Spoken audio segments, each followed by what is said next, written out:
આવી જાઓ કલે જાઓ. ચાલો આજે શીખીએ સરસ મજાની ટ્રીક. જુઓ, 1+1/2, બીજા કૌંસમાં છે 1+1/3, ત્યાં સુધી છે 1+1/999. આવડી મોટી ગણતરી કરવા જાવ તો કેટલો સમય જોઈએ સર? આમાં તો 3 કલાક હોય છે, આરામથી હોય છે. સરળ રીતે કેવી રીતે આ દાખલો ગણી શકાય? જબરજસ્ત ટ્રીક. બધાનું ધ્યાન અહીંયા હોવું જોઈએ. તમને પણ આ દાખલો આવડી જશે. શું કરવાનું છે? પહેલા તો સરળ રીતે હું તમને જવાબ કહી દઉં તો 999 છે, એમાં 1 ઉમેરી દો. કેટલા થયા? 1000. અને 1000 ભાગ્યા 2 કરો. 1000 ના અડધા કેટલા થાય? 500. સર સીધો જવાબ આવી ગયો. આ તો કેવી રીતે થાય જુઓ.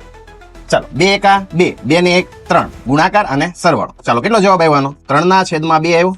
બીજામાં જુઓ, 3 × 3 ને 1 4, છેદમાં કેટલા છે? 3.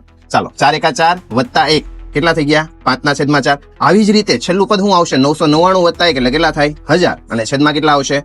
999. બધો જ ગુણાકાર છે. જુઓ, 3 3, 4 4, 5 5 એવી રીતે ઉડી જશે. અને છેલ્લે આપણે આવશું એટલે છેલ્લાની સાથે શું ઉડી જશે? 999 ઉડ્યા જશે. એટલે આપણી પાસે વચ્ચે 1000 અને છેદમાં 2, 1000 ભાગ્યા 2 આપણો જવાબ. કેટલો સરળ દાખલો, ફટાફટ આવડી જાય. આવા જ દાખલા આપણે શીખતા રહીશું. બીજો દાખલો તમારા માટે મૂકેલો છે. આ દાખલાનો જવાબ તમારે આપવાનો છે કે આ દાખલાનો જવાબ શું આવશે. બધાને આ દાખલો આવડી જવો જોઈએ. કાંઈ ગણતરી કરવાની નથી. જે શીખાશે એ મુજબ જ આનો સીધો જવાબ આવે. કોમેન્ટની અંદર જણાવો કે આ દાખલાનો જવાબ શું.